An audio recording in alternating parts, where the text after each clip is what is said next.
ફરિયાદ આપી મતદાનની ગુપ્તતા અને આચારસંહિતા ભંગની ફરિયાદ આપી છે। આચારસંહિતાના ભંગ બદલ મતદાર વિરુદ્ધ ફરિયાદ આપી। અજાણ્યા મતદારે વોટ આપતો ફોટો વાયરલ કરતા ફરિયાદ આપી છે। ભાજપને વોટ આપતો ફોટો વાયરલ કરતા ફરિયાદ આપવામાં આવી।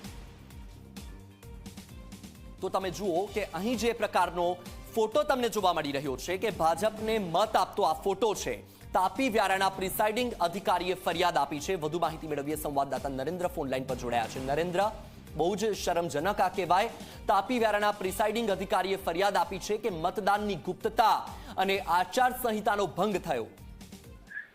जी ચોક્કસથી જણાવી દો કે વ્યારા શહેરમાં આવેલા કે કદમ કન્યાલય છે। આ બૂથનો આ જે વિડીયો છે, ફોટો છે તે વાયરલ થયો છે।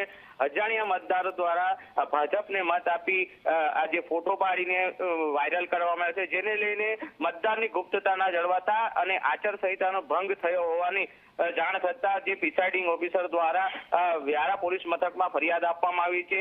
આ અજાણ્યા વિરુદ્ધ ફરિયાદ આપવામાં આવી છે। હાલ પોલીસે ફરિયાદના આધારે ધમધમાટ શરૂ કર્યા છે। જે રીતે લોકશાહી કહેવાય છે અને મતદાનની ગુપ્તતા જળવાવી જોઈએ, પરંતુ ગુપ્તતાના જળવાના કારણે જે આ વ્યારા શહેરમાં આવેલી કે કદમ કન્યાલયના બૂથ પરથી આ ફોટો વાયરલ થયો હોવાનું માલુમ પડતા વ્યારા પોલીસ મથકમાં સાઇટ અને અધિકારીઓ દ્વારા ફરિયાદ આપવામાં આવી છે અને પોલીસે ફરિયાદને લઈને વધુ તપાસ હાથ ધરી છે। જી બિલકુલ નરેન્દ્ર, માહિતી બદલ આભાર।